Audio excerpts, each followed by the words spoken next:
90, quando se discutia muito os partidos de esquerda dominando e assim por diante, como isso daí mistura demais, né? Religião com política. E eu perguntava assim, na verdade, o americano é o quê? É o explorador de todos nós, mas todos nós queremos ir para Miami, passar um fim de semana, né? Então, esse conflito de nós termos essa vontade de ter as coisas, né? De possuir aquilo que o capitalismo oferece. Na linha de ciências da religião na Universidade Metodista, eu tive vários padres também que foram colegas, inclusive um dele é diretor do doutorado desse mestrado em ciências da religião na Católica de Recife, que é um bom mestrado, um dos bons mestrados em ciências da religião hoje. Outra linha que eu procurei, na verdade, foi trabalhar com doutorado em psicoterapia psicanalítica. Eu sou também psicanalista, não tenho tempo para consultar, porque, na verdade, eu sou apaixonado pela psicanálise, né? E com a psicanálise eu passei a me conhecer melhor e a tentar ser um pouco melhor, né? Eu conheço você há muitos anos, né? Quantos anos já? 30 anos quase. Mas nunca fez análise comigo, certo? É bom saber disso. E a psicanálise, ela está sendo hoje, no Nordeste principalmente, uma busca muito grande dos alunos de mestrado e doutorado. Eu tenho hoje 1.100 alunos de mestrado e doutorado em psicanálise no Nordeste e no Brasil, né? Eu tenho uma concentração na área de educação, na área de saúde e na área de ciências jurídicas. Semana passada eu dei uma aula inaugural sobre psicanálise aplicada à área de gestão de recursos humanos, né? Os psicólogos estão aplicando para contratar. Eu não vou tratar um psicopata, né, para trabalhar, né? Então, nós temos tido assim, experiências fantásticas no campo psicanalítico. Eu tenho um doutorando juiz de Olinda, em Recife. Ele está terminando o doutorado dele em março do ano que vem, se ele conseguir se qualificar até lá. E ele está apresentando a proposta de tese dele no dia 4 de novembro, num congresso em Olinda, um congresso nacional da nossa instituição, só para alunos de mestrados e doutorados. Vocês estão convidados, né, para agendar e dar uma viajada para Recife, não se hospede em Boa Viagem, né, aquela praia bonita, né? Ok? Dia 4 de novembro, nós temos as vagas aqui, eu vou falar com a Marli, nós vamos passar para vocês aqui, para vocês passarem o dia conosco lá em Olinda. E durante muitos anos eu trabalhei com um amigo chamado Dr. Augusto Cury. Ele até hoje é o meu parceiro, né? Ele estará neste congresso à tarde. Ele vai trabalhar sobre a multifocalidade e a questão da psicanálise. Nós estamos adotando a matéria do Cury, essa teoria, em todos os cursos de mestrado e doutorado. Ele está muito orgulhoso disso e ele vai assinar um protocolo com 1.000 assinaturas de mestrandos e doutorandos que aderiram à matéria do Dr. Augusto Cury, que é reeditar os arquivos da memória, retornar o eu. E todo mundo fala que os livros do Cury são livros de autoajuda. Eu também não sei, tem que pesquisar e debater com ele isso. Até hoje eu brigo muito com o Cury, né? Mas todo mundo gosta de ler um livro do Augusto Cury, né? Outra questão. Vamos agora à parte técnica. Eu estou entusiasmado com o que está acontecendo aqui no Rio Grande do Sul. Olha, essa sala está quase lotada. Durante 16 anos eu fui diretor da primeira Faculdade de Recursos Humanos do Brasil em São Paulo, formando líderes de RH. Inclusive, um banco aqui chamado Unibanco, né, na época, mandou toda a sua diretoria fazer pós-graduação em São Paulo em Psicologia Organizacional e Recursos Humanos. Esse banco foi vendido para o Itaú, né, uns tempos atrás. A Faculdade de Recursos Humanos, ela foi estabelecida em função da BRH Nacional, que é uma Associação Brasileira de Recursos Humanos. E o instituto que eu era diretor fundou essa Associação Brasileira de Recursos Humanos, que vocês conhecem até hoje, não é? A BRH Nacional, né? Onde se discute as políticas básicas de recursos humanos para os anos subsequentes, devido à questão da contratação de pessoal, né? Por exemplo, qual a projeção que Porto Alegre tem para os próximos anos para contratar engenheiro civil, né? E cada esquina de Porto Alegre tem uma faculdade. Daqui a pouco nós vamos, em cada esquina, encontrar 5 bacharéis e não tem emprego para eles, porque todo mundo está estudando. E faculdades, de um certo modo, não tão bem feitas, né? não estão bem preparados. Agora, na área de mestrado, nós temos no Brasil uma lei, né? As leis brasileiras, elas estão focadas na liberdade e na democracia da educação. Mas na área de mestrado não é assim. O Brasil, ele tem um mestrado e um doutorado, que se você não estiver ligado à CAPES, se você não estiver, como é que eu digo, sacramentado pela CAPES, você não tem um mestrado que vale no Brasil para você dar aula numa universidade pública ou particular. Por quê? Porque os mestrados acadêmicos têm que ser, por lei, autorizados e acompanhados, né, e avaliados pela CAPES. Eu fiz 2 doutorados pela CAPES, Universidade de São Paulo e a Metodista. E nos Estados Unidos eu fiz um PhD em Administração de Negócios, só que eu não precisei de convalidar, porque não tinha PhD no Brasil para convalidar. Inclusive aqui em Porto Alegre eu não encontrei, agora já tem. Então você tem que ter um mestrado acadêmico e um mestrado profissionalizante. O mestrado acadêmico não adianta, ele é um mestrado para lecionar e para pesquisar. A professora de metodologia sabe que é assim mesmo. Então todos os nossos doutores e mestres, sacramentados pela legislação brasileira, na área acadêmica, têm que ter um mestrado em uma universidade pública ou particular, reconhecidos e autorizados pela CAPES. Então, esses mestrados, nós não estamos trabalhando nos últimos 5 anos. Eu estou trabalhando extremamente com mestrados corporativos e profissionalizantes. Por quê? Porque o mercado está dizendo que precisa dele. Vamos um exemplo. Embraer, em São Paulo, fabrica aviões, certo? A Embraer tem um mestrado para engenheiros aeronáuticos. O que é que ela fez? Ela fez um mestrado profissionalizante, porque na época não havia mestrado pela CAPES, em São José dos Campos, não tem a fábrica de aviões. O que é que a USP fez? Pagou 10 milhões para a Embraer e levou o mestrado para lá, e ficou profissionalizante e acadêmico. Hoje, um dos bons mestrados do mundo, né?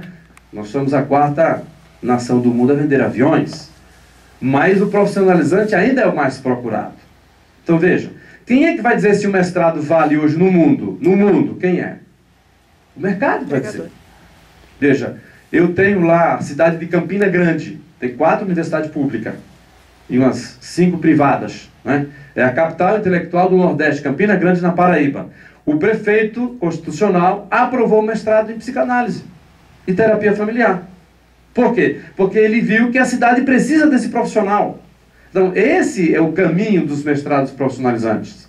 A comunidade vai dizer se aceita ou não. Terapia familiar. Veja, eu tenho...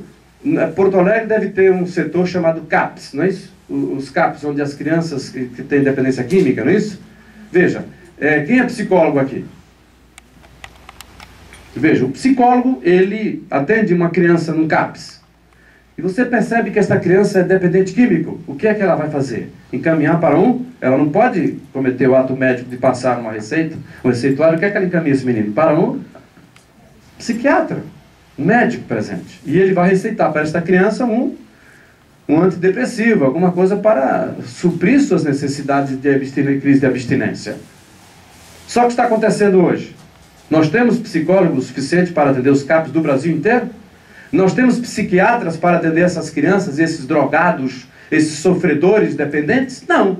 O que o governo de Pernambuco está fazendo? Levando para esses CAPs, junto com os psicólogos, eu tenho muitos psicólogos fazendo mestrado, mestrandos em psicanálise aplicada à área de saúde. E nós estamos com 60 mestrandos hoje, trabalhando junto ao Ministério Público em Recife e Olinda, ajudando esses CAPs, ouvindo estas crianças.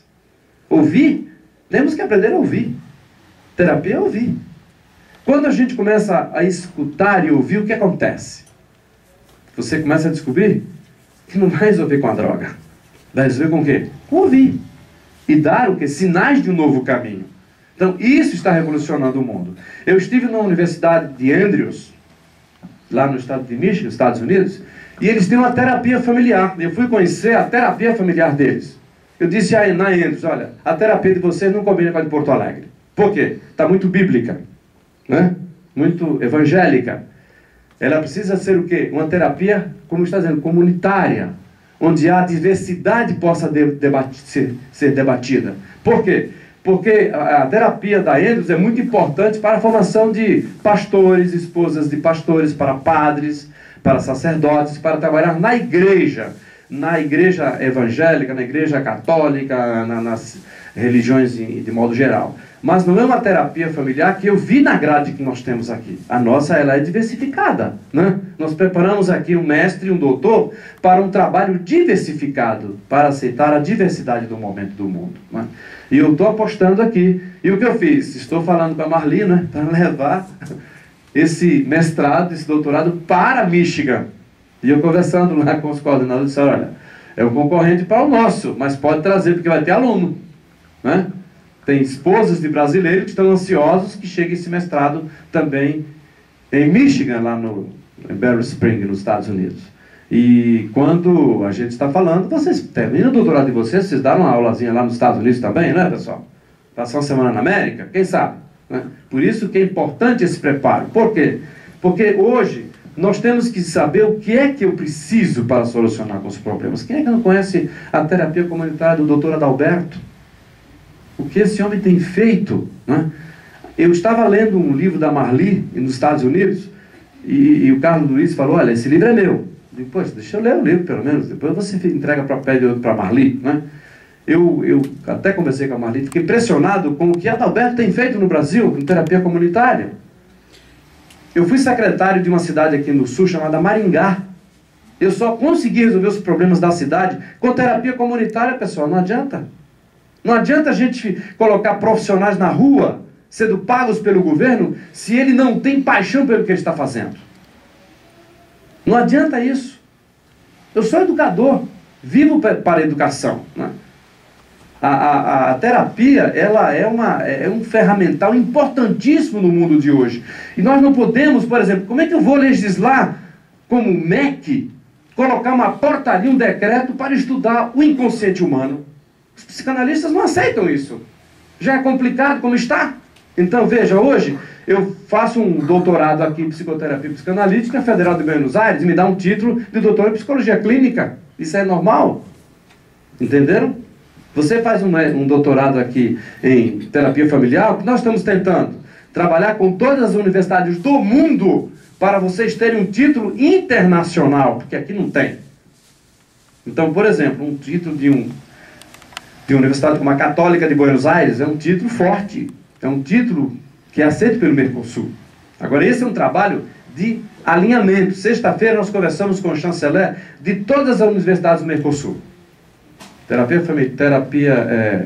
Psicanálise sacramentada. Faz mestrado aqui no Brasil, você é mestre de Buenos Aires em psicologia clínica, a grade é a mesma, só que você vai defender tese lá. Vai carimbar atrás do seu diploma, você volta a mestre da Argentina. Vai lá no estado do Rio Grande do Sul, entrega seu mestrado.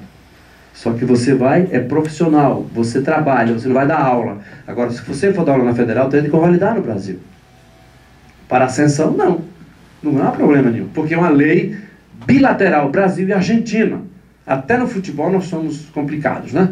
Mas finalmente o Brasil e a Argentina se uniram aí. Hoje você é doutor lá e doutor aqui. Agora eu gostaria de encerrar as minhas palavras dando a vocês a valorização de um mestrado em terapia familiar. Eu quero trabalhar arduamente, como tenho trabalhado também em psicopedagogia clínica, que até agora essa profissão não foi legalizada no Brasil, os psicopedagogos. A presidente da Associação dos Psicopedagogos do Brasil é minha amiga em São Paulo. O lobby no Congresso Nacional, os deputados nem sabem o que é isso. Desculpa, se alguém deputado está aí, né? O senhor sabe, deputado, o que é psicopedagogia clínica? Não vai saber nunca. É só mandar o CQC fazer uma reportagem, vão descobrir como ele não sabe muita coisa mesmo. Por quê? Porque o Congresso Nacional está sendo representado por pessoas que não foram preparadas para estar ali. Então veja, eu estava comentando com a professora Marli, nós temos que começar a trabalhar como? Começar a aparecer. Eu posso agora, diante do quadro que temos no Brasil, chegar numa universidade, chegar no Ministério da Educação. Semana passada, conversando com o senador Cristóvão Buarque, Cristóvão, eu tenho no seu estado pernambucano, só em Olinda, 400 alunos de mestrado e doutorado em psicanálise aplicada à educação. Não me diga, rapaz, é verdade, né? O Cristóvão Buarque. Agora começamos em novembro a visita aos prefeitos eleitos do Nordeste. Vamos oferecer um mestrado com 50% de bolsa pelo Banco do Brasil, de 1ª a 5ª série. É o professor mais discriminado do país, de primeira a quinta série. O pré-requisito é ser professor de município de primeira a quinta série, 50% de bolsa. Porque esse pessoal não tem mestrado. Você vai para os Estados Unidos, o pré-requisito para você dar aula numa escola de primeira a quinta série é ter o quê? Mestrado.